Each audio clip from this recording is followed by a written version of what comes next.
بسم اللہ الرحمن الرحیم۔ شروع اللہ تعالیٰ کے بابرکت نام سے جو بڑا مہربان اور نہایت رحم والا ہے۔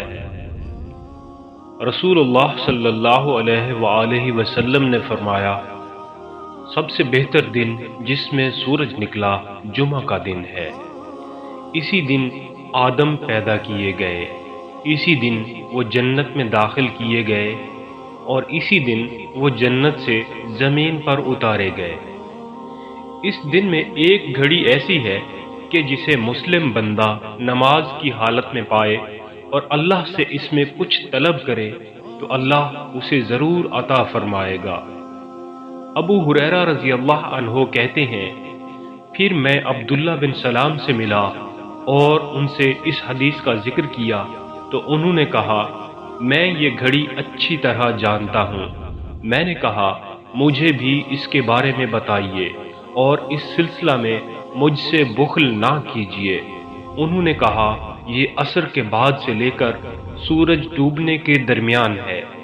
اس پر میں نے کہا، یہ عصر کے بعد کیسے ہو سکتی ہے جبکہ رسول اللہ صلی اللہ علیہ وآلہ وسلم نے فرمایا ہے، اسے مسلمان بندہ حالت نماز میں پائے اور یہ وقت ایسا ہے جس میں نماز نہیں پڑھی جاتی۔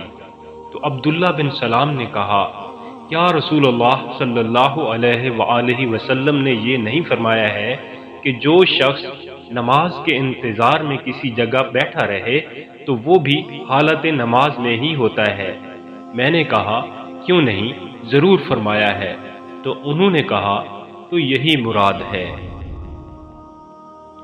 حضرت علی بن ابی طالب رضی اللہ عنہ روایت کرتے ہیں کہ رسول اللہ صلی اللہ علیہ وآلہ وسلم نے ارشاد فرمایا، سخت سردیوں میں کامل وضو کرنا، مسجد کی طرف چل کر جانا اور ایک نماز کے بعد دوسری نماز کا انتظار کرنا گناہوں کو دھو دیتا ہے۔